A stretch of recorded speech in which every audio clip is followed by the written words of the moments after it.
And so recently we were given this space as a library, which was very generously given to the Armenian Institute. And the books are all behind me, all here. It's a fantastic collection. We think it might be the largest collection of books in Europe, Armenian studies. And students have used it, all sorts of scholars have used it, and people are welcome to come and use this library. We have a fantastic librarian too.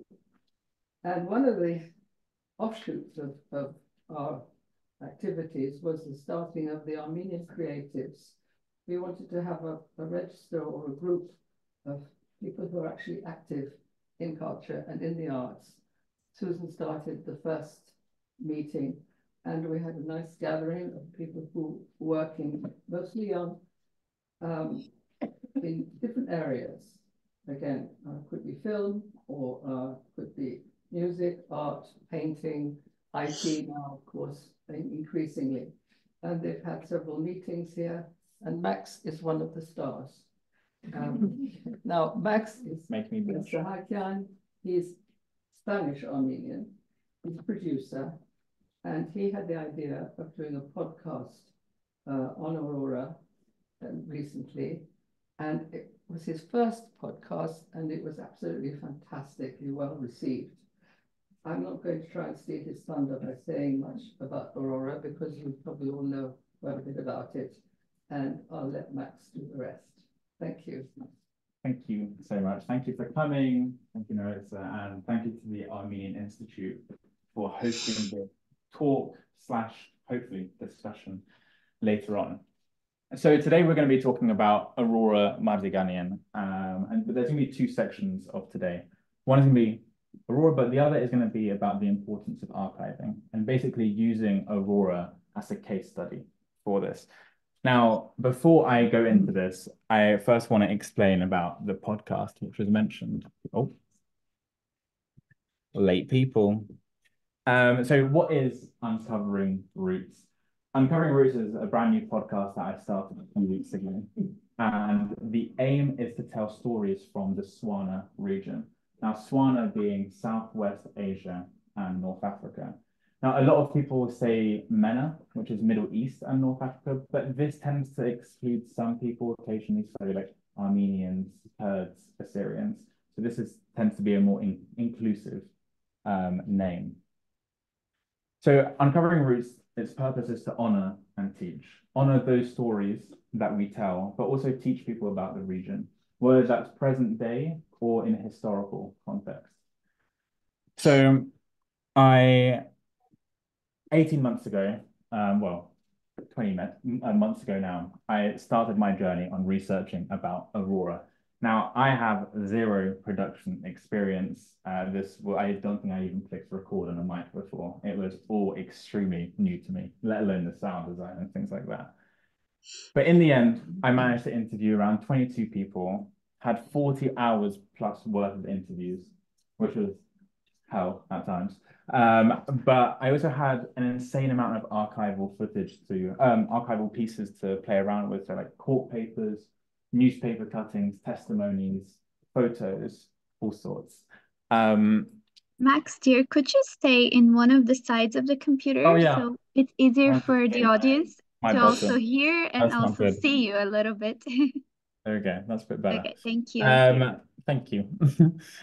So yeah, that's how I created this podcast. But the question I sometimes get was, why Aurora? Why her story? And to be honest, I was getting a bit sick of explaining what the Armenian Genocide was to people. I found it in the end very tiring. And also I wasn't doing it justice. I think it's really difficult to explain how 2 million people have died in a way that people can understand. On top of that, the UK government doesn't recognize the Armenian Genocide.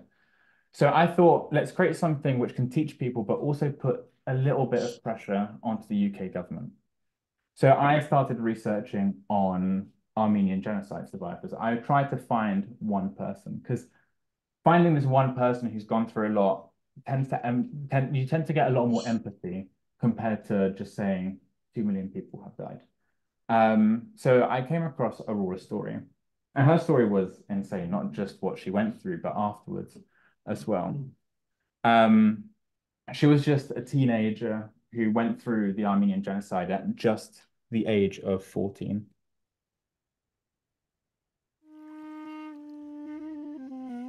As the war grew ever closer to these small towns of Western Armenia, the Mardigians were visited one night by a Kurdish shepherd who warned them of approaching danger.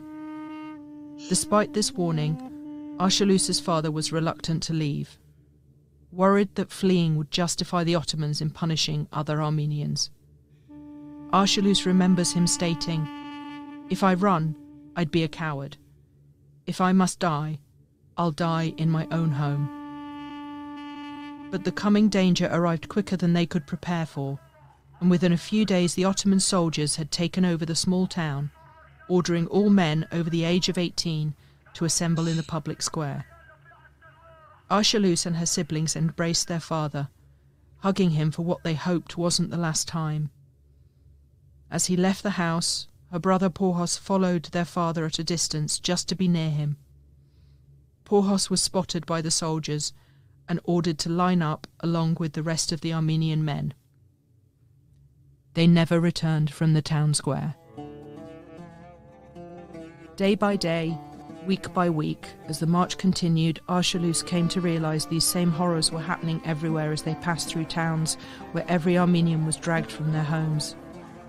Ordinary Turkish people also came to the camps late at night. The soldiers sold what little of value the women had brought with them: jewellery, rugs, trinkets, and worse, many of the girls and young women were sold off as slaves. As the marches continued across the deserts, Arshalous witnessed unspeakable horrors. After walking for many weeks, those who had survived this far reached the Euphrates River. Arshalous remembers the enormous and collective relief from many of the Armenians as they realised they were finally able to drink plentiful water. They ran toward the river, eager to drink, and then stopped in horror. There were bodies in the water. Thousands of dead Armenian bodies, many dismembered and broken, all floating slowly through the current of the river. The Euphrates had turned into a mass grave.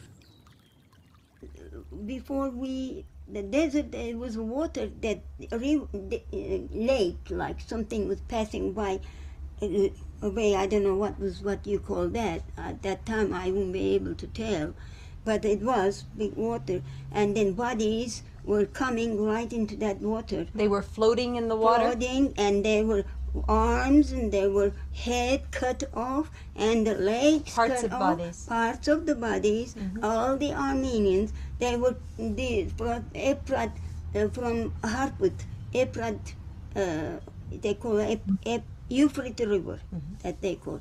Probably that was the river that was coming that way to reach to the desert. The Euphrates River. Yeah, what kind? Euphrates River? Yeah, Euphrates.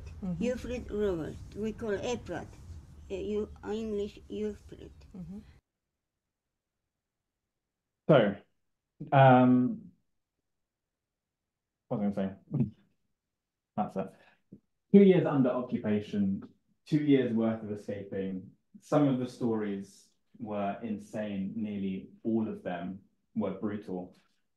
Trying to find this middle ground on telling a story where you have to tell, of course, the entire truth and honor, but you also need to try and captivate the audience and not let them leave because of the brutality of it. So you need to try and find this kind of, not say everything, but just enough that they will carry on saying, carry on listening, and in the end, kind of hopefully come away with what really happened during the Armenian Genocide.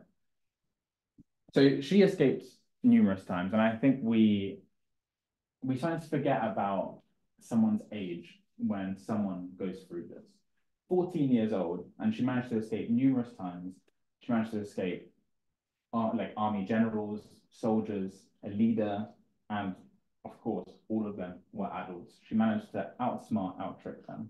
And in the end, she managed to escape one last time. And she managed to find some Russian soldiers, and they sent her to Tbilisi.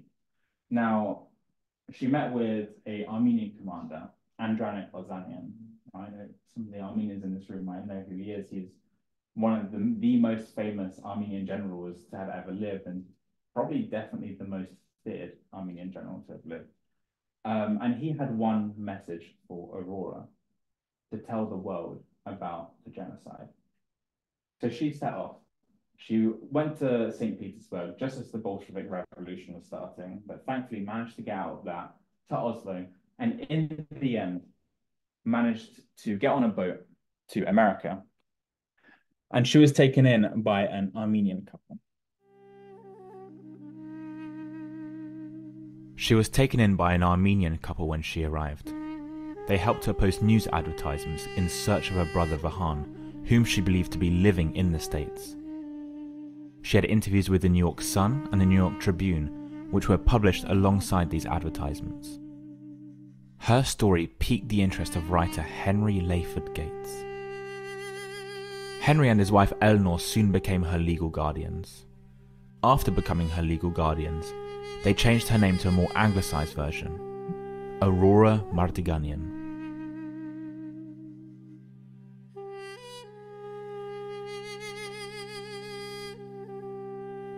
One of the leaders of the humanitarian organisation that helped her get to the US met with Aurora. They offered her a place in a boarding school, but even as a young teenager, she put the Armenians ahead of herself. She told them how she would have loved to study music at school, but she now had a different purpose in life: to deliver the message from her suffering nation to the people of the United States.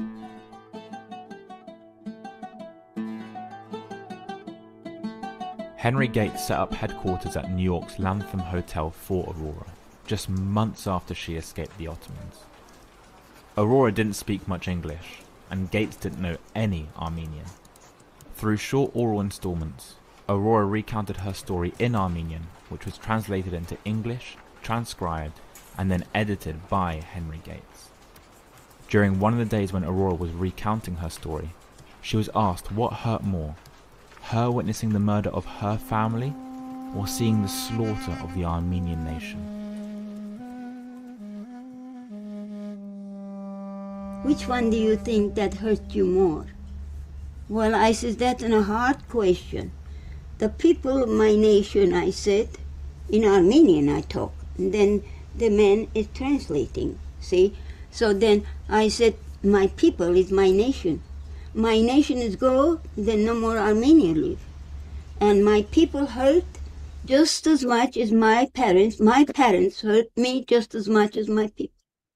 After recounting her tragic story through Henry Gates and the translator, the book Ravished Armenia was complete and published in 1918. Although finding an original copy of the book is challenging, it had wide distribution in both America and Britain. Anthony Slide, an expert on the book, thinks that over 1 million copies were sold in America alone, while in Britain, the 13th edition of the book sold over 350,000 copies. In fact, the book was translated into many different languages across the world. It was very popular in South America, specifically Argentina, where there is a large Armenian diaspora living in the country. Other countries include Cuba, Mexico, and even Japan. It takes a while to get used to my voice. It's like a bad voice note. So I had two main sources. So let's think about the first chapter of the story. And the first chapter is Aurora going through the Armenian genocide. The two main sources I had was the book that we just heard, but also her testimony with the Armenian Film Foundation as well. And months later, even I think 16 months later, I also got this little essay on the top right, which was, I think, for a university coursework. And this was someone who was friends with Aurora. And she wrote it in 1989, so 5 years before Aurora passed away. Now, I couldn't say anything from the essay there, essentially private reading only, but I could corroborate still some of the stories, and this helped with the whole fact-checking aspect of it. Now, with Ravished Armenia, the book, it went through a translator and then went through Henry Gates, and finally it was published. Now, playing devil's advocate, what do you think could be a problem with that kind of source? Someone can put their hands up there. Well, obviously, question about whether translation was correct, and also artistic license of Henry Gates. He wants to sell books. Exactly. Yeah, and Henry Gates in the past has actually had some history also, specifically on exploiting women in his life. So, you know, there was actually a trend in this. And of course, the ultimate aim for him was probably just some form of fame rather than for Aurora. And this is where the testimony comes in unbelievably handy. Now, thankfully, most of it actually corroborated. In fact, basically, nearly 95% of the scenes did. The main things that sometimes didn't was more on location, which also is completely understandable when there's a teenager going from city to city to city for 2 years. But when it came to the actual things that happened to her, these two very much corroborated, which was, you know, a very good sign and kind of made me feel better about actually publishing this. An example of something that you don't want to use was more the film. Now, we don't have the full access to the film, but we do have the script for the film. In the film, she had a love interest. She did not have a love interest during the genocide when she was 14, obviously. And another thing is there's a really famous picture of women on crosses. Now, if you type in auction of souls, that's the first thing that pops up. And in fact, sometimes when I'm scrolling on Twitter, I see this pop up and people try and say this is a factual photo, you know, something that happened during the Armenian Genocide. What happened was a lot worse than that. But it shows that, you know, with the film, that was definitely more towards catered to an audience. And it seems like the book was more truthful. But on the film, actually not next just yet, on the film, we don't have too much information when it comes to Aurora directly talking about it, because most of what we have was, we wanted to know what she went through during the Armenian Genocide. The testimony has some bits, but it was a testimony for Armenian Genocide survivors. It was something so we could archive and have like factual oral evidence of what happened to these people. But one man who wanted to find out more about the film was Anthony Slide. And Anthony Slide met Aurora in the 80s. And he interviewed her and he created this short snippet. Max, can you stay on this show me side? some papers to sign. I says, I don't know what in that paper is that I am going to sign. I don't understand my own language much. I don't understand your English. I don't know. You have to have somebody to explain to me. And then I will sign that paper.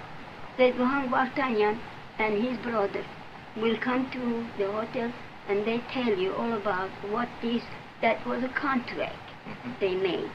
That they're going to bring me to California to make the film. I see.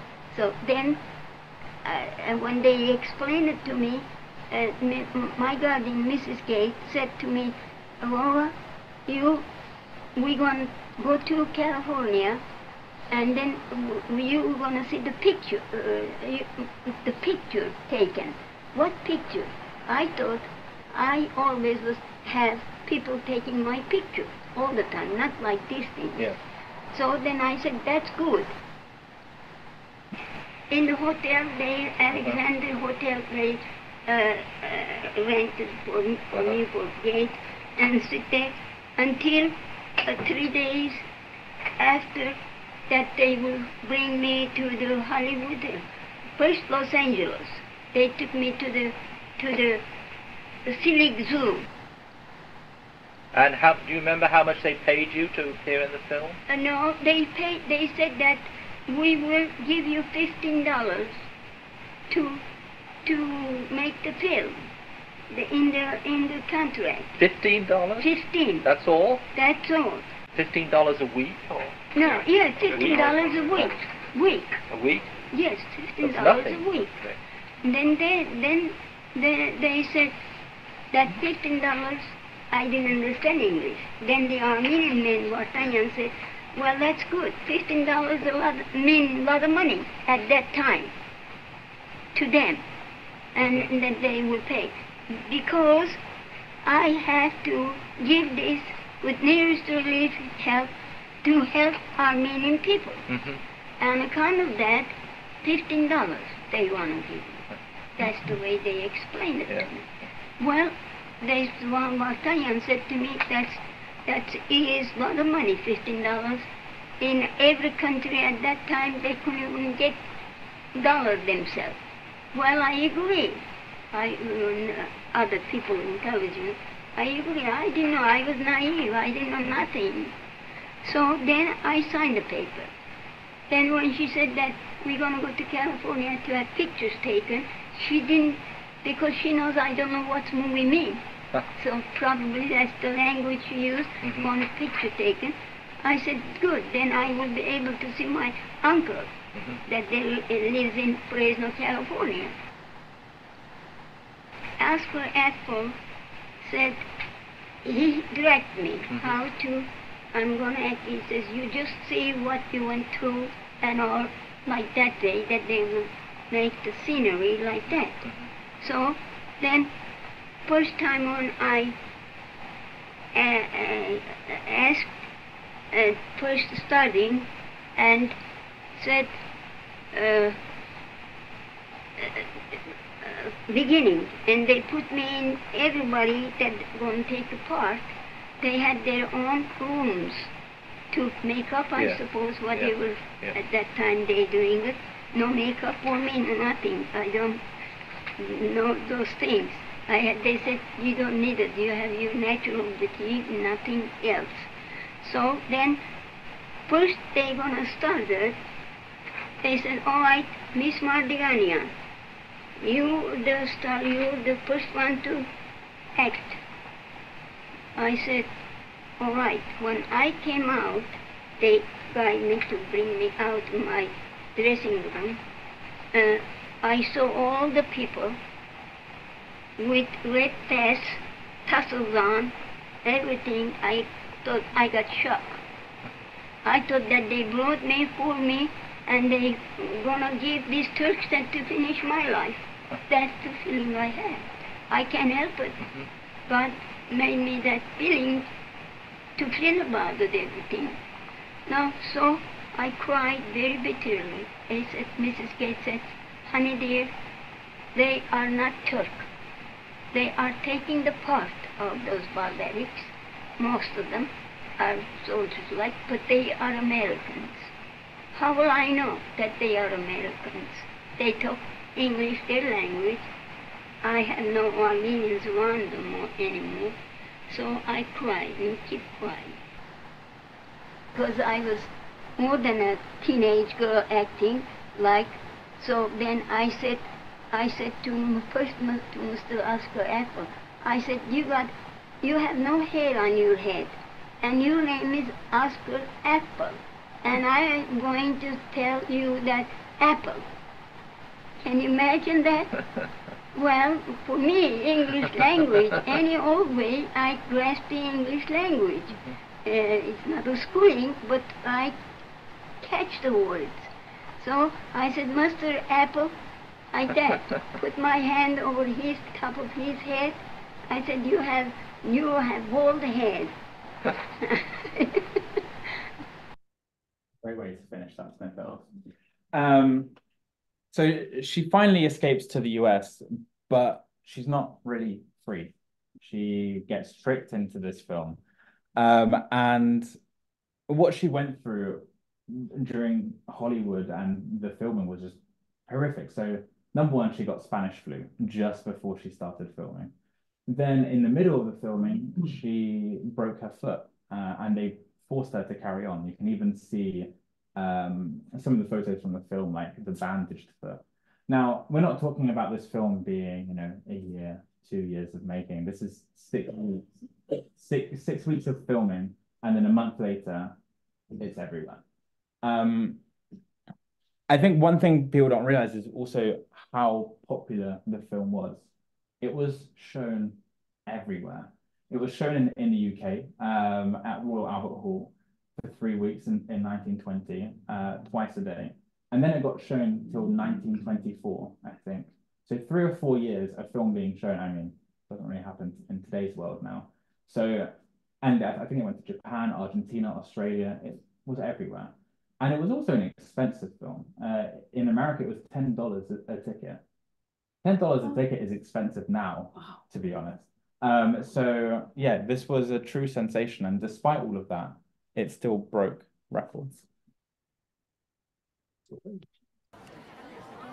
Despite the censorship problems, the film broke box office records, a fact that not many people are really aware of.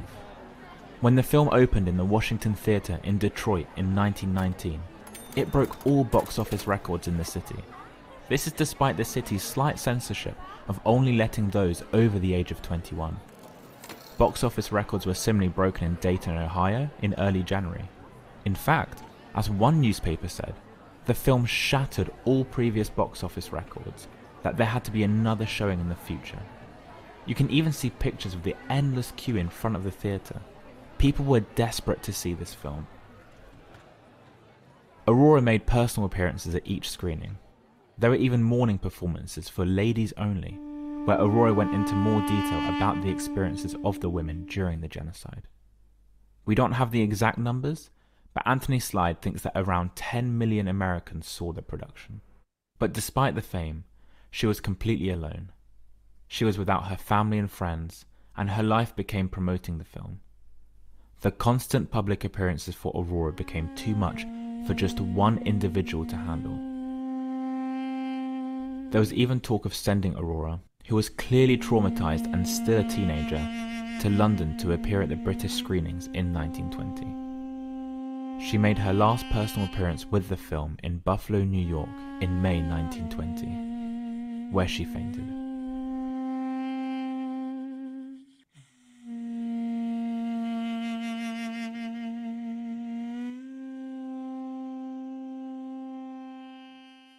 So after she fainted, Henry and Eleanor Gates sent her to a convent straight away. So suddenly she needs to escape basically one more time, and thankfully her last time. But just before that, Eleanor and Henry Gates decided to hire 7 Aurora lookalikes to go around with the film, pretending to be her. And everyone assumed it was her. It wasn't everyone knew that these were just lookalikes. They tricked the public, and not only tricked the public, but also tricked Nay East Relief, the charity that was raising money from this film. So she escapes the convent, she runs out, climbs the gate, and heads to New York. And she meets with this Nay East Relief representative who was relatively high up. They were very good friends. And she tells what happened, and she's in shock as well, because again, she thought all these lookalikes were Aurora, giving these 10-minute presentations from city to city to city.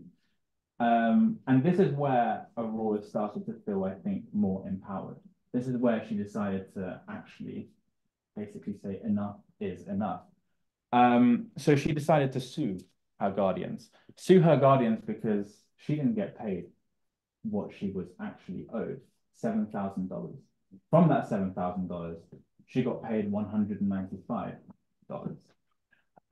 So from that, this was a perfect chance of digging into the archive.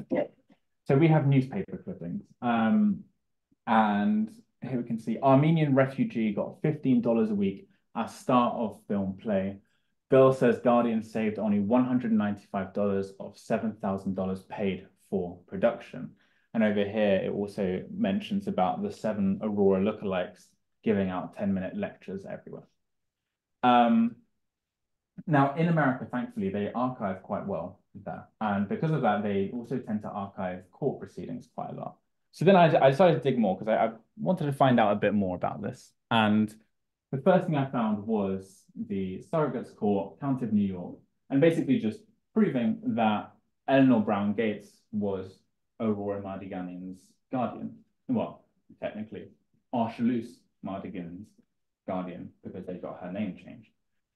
But this wasn't what I was trying to find. So what I was trying to find was the actual court papers. And then suddenly I stumbled upon, and there we go.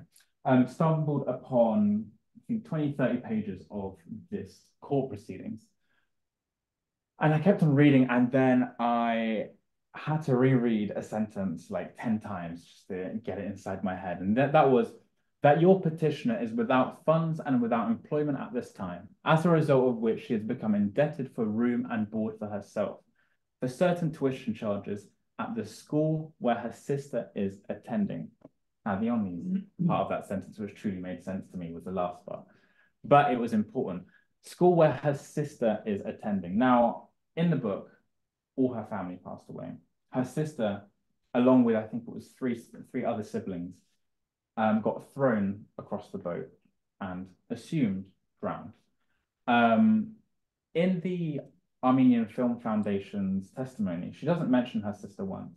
All her friends I spoke to post 1970 didn't actually mention her sister once.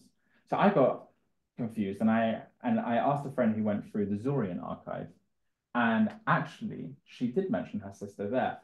I haven't seen it, but this is what the person, and he told me that Aurora met her sister at the port in 1920. So then something clicked. Okay, if she met her at the port, that means again there has to be some form of evidence of this.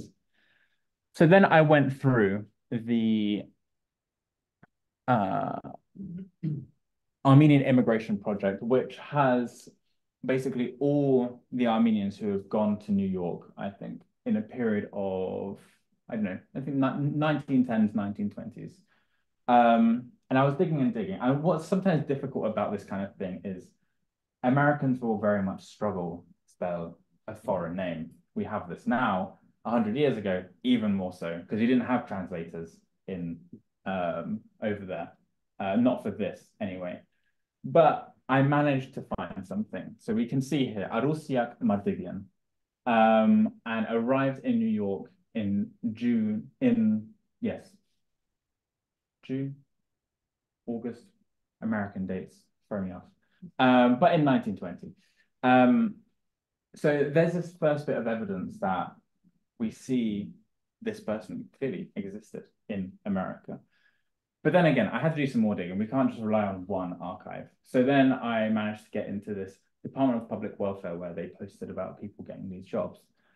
Aurora Mardiganian, in February 21st, 1927, got a nursing job at Randall's Island. So again, further evidence that this person existed. And from what I could see, she was alive at least till 1940. Where she married in the 1930s, I think. But after 1940, I couldn't find much about her. And something I do intend to do is try to find what happened to her, because it made me really happy, the fact that Aurora managed to find a family member. One of the reasons why she went to America wasn't only just to tell the story, it was to try and find her brother, who she thought was living in North America at the time. And she never found him. She never had any family. So this suddenly changes things. She had a sister, and a sister she loved, the sister that she played with when she was a kid constantly. But what's sad is there doesn't seem to be much evidence of them together, apart from this 1920 snippet. And that's something which is going to be very difficult to prove. And hopefully, maybe there might be images out there, photo albums or something like that, which can hopefully show something. But all the photos that I have of Aurora in the 30s are just with her husband and her kid. But on top of all this is basically chapter 2.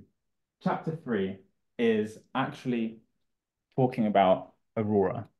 We know Aurora as someone who survived the Armenian Genocide. We know Aurora as someone who went through Hollywood exploitation, but who was she?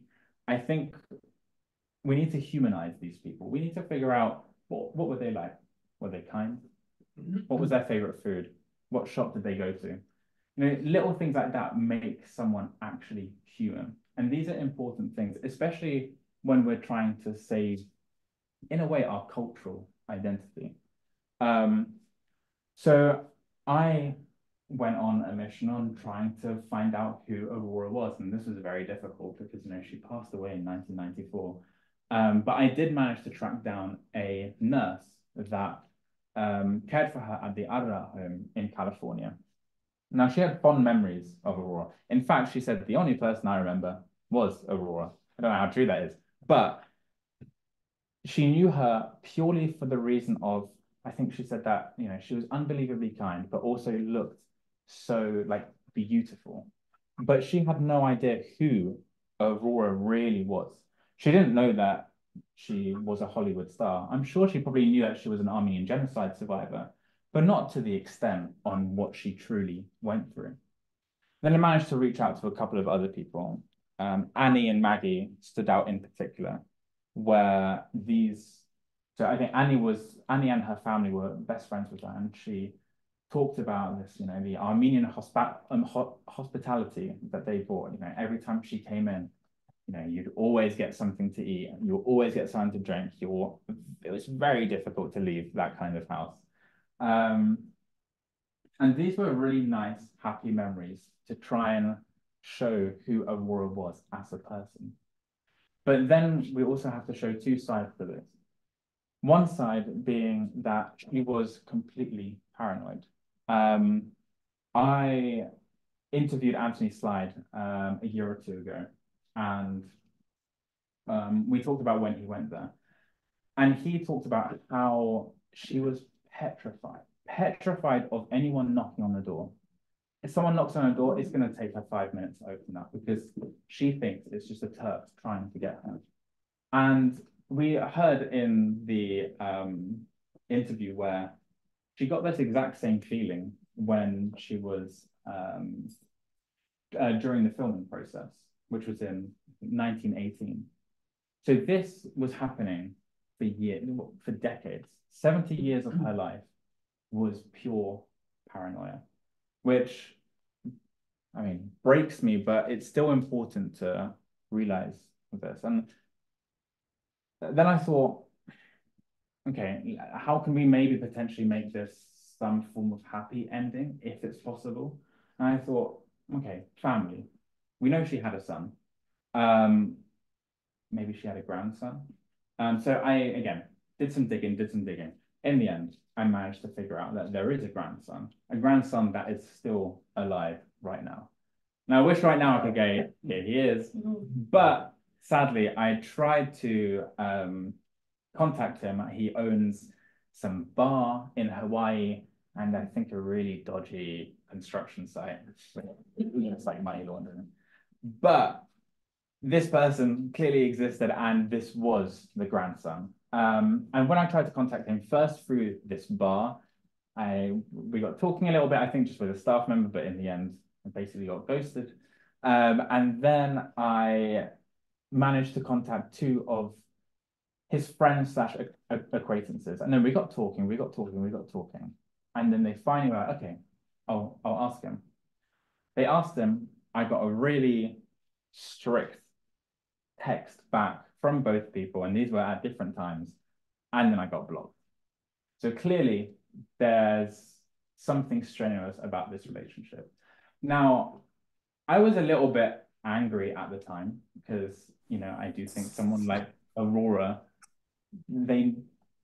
her story just needs to be number one everywhere, but her family needs to know it. But at the same time, we don't know what this family goes through. Generational trauma is a very, very real thing. But I think also what makes me sad is Aurora also has a great granddaughter, for example, who probably has zero idea about Aurora, zero idea that what Aurora went through, her numerous escapes, is the reason that they're alive right now. So, I mean, my complete dream would be for them to maybe one day text, and I don't want to interview them. I just want to talk to them. I want to make them aware of who she really was. Because when I was speaking to Annie, she was saying how much she adored her grandson. Every time she would come in, she would always be like, oh yeah, this is him. You know, like there was a love, and clearly, you know, there was something strenuous still in that. So yeah, sadly, she died alone. No one collected her body for 3 years, and then she got sent to an unmarked grave.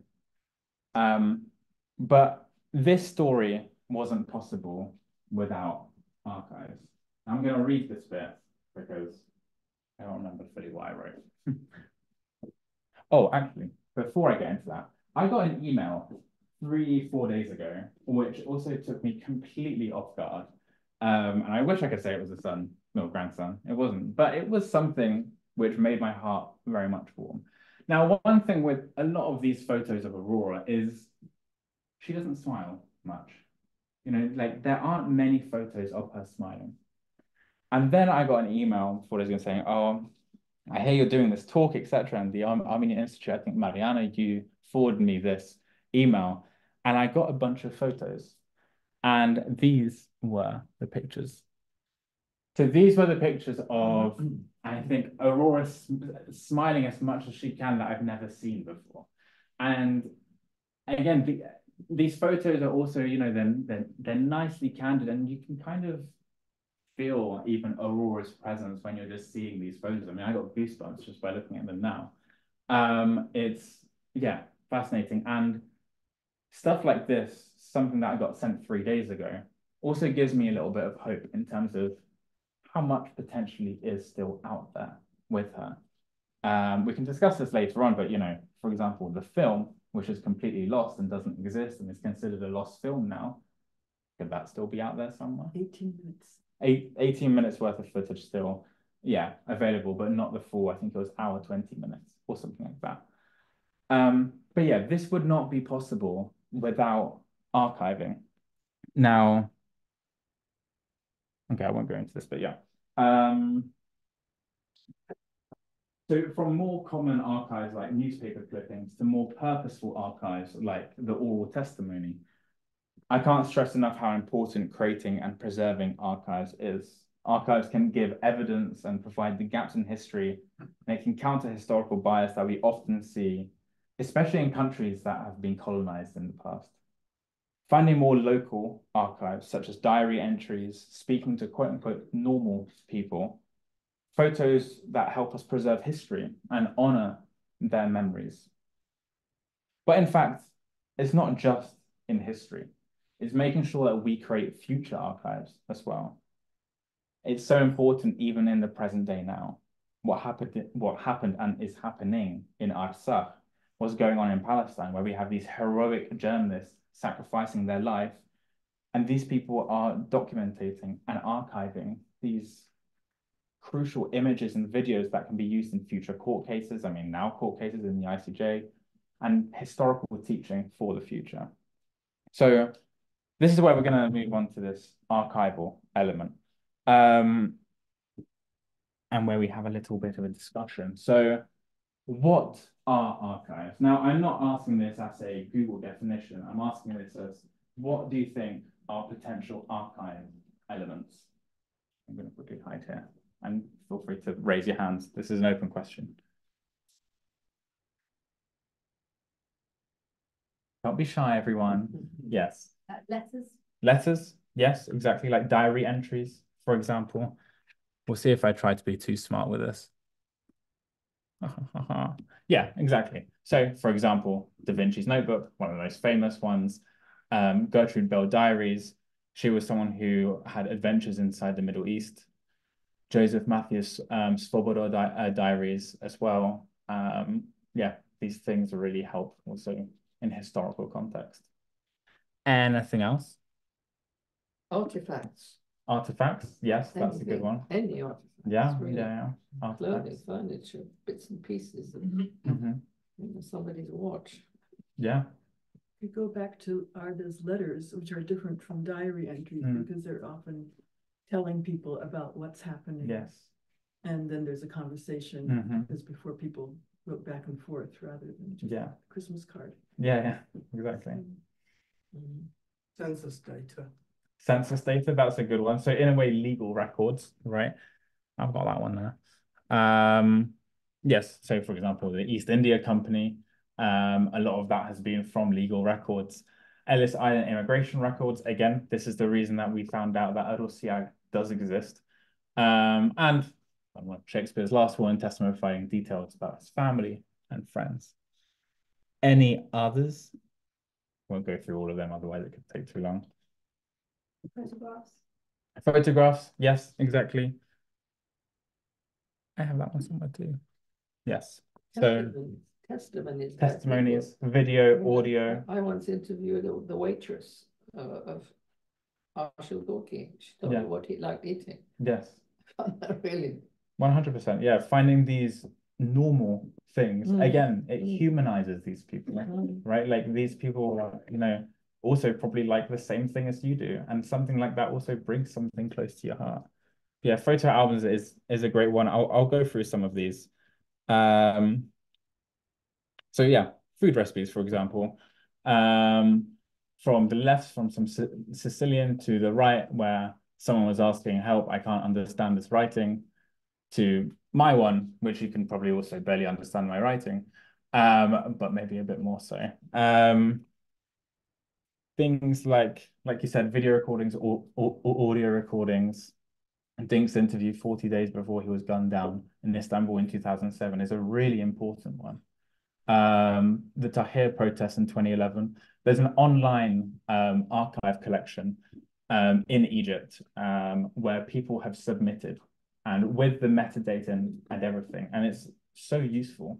And things like that is the perfect way and the direct definition of good archiving. And of course, Aurora's testimony as well. Other things like posters, newspapers. Found the top right one quite bizarre.